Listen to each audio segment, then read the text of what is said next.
So sometimes we do, some of the service Sundays are the same every year. So for example, our church has been involved in a community meal for years. And so every year we do something for that, which is a great opportunity because it lets the kids get involved in something that they see others in the church already working on. And so it kind of lets them know that they also have a part in that. Um, so to come up with the other ideas, one thing we do is on our church service Sunday, after we're done, we sit down with the kids and we ask, what are you wanting to serve this year? Who are you wanting to serve? What are things that you're worried about?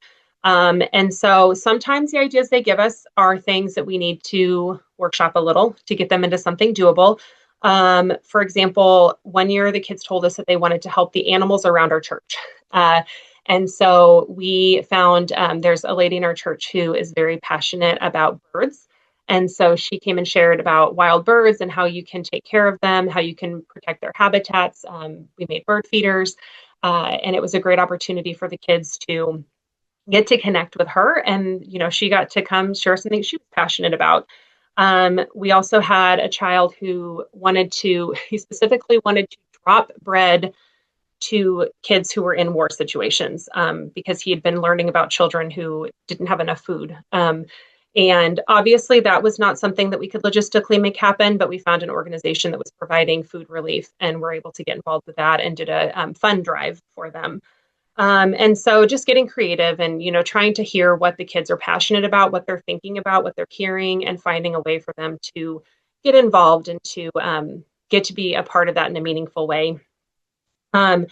We also, like I said, we look at organizations we're already involved in, partly because it's nice, it's easy. We already are connected to those organizations, but also the kids see other people in their church being involved in it, and this is a way that they can also get involved in it. So, for example, last winter, our church hosted a warming shelter, an overnight warming shelter.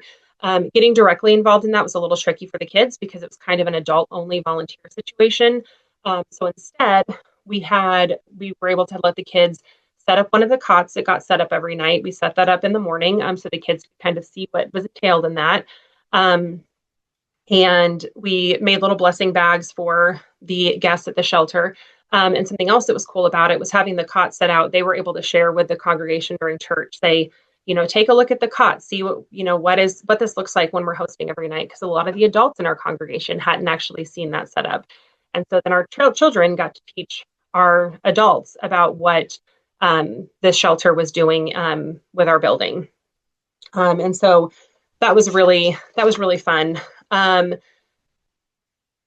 You can also get a lot of ideas just asking local organizations. So asking organizations for ideas for what kids can do is not an uncommon question for them. They get that question a lot. So they're very often kind of ready with something. So we made cheerful decorations for a local refugee organization. We did a snack drive for a house that caters to LGBTQ youth. The drives can be a great option because the kids can lead the congregation in that service. So they get to encourage folks to donate and to be a part of that, which gives them such a great leadership opportunity. And then finally, again, just encouraging you to seek out adults that have passions to share. So I've also put asks out when I've needed a service Sunday to fill. I'll just put asks out and say, what are you all passionate about?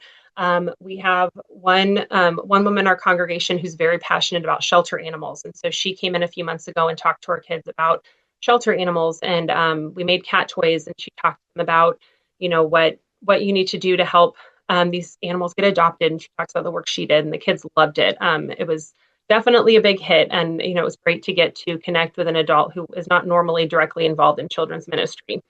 And then, like I said, we tie all these discussions back to a discussion about their faith. So we talk about helping people in the margins and how that is, part of practicing their faith and to be like Jesus.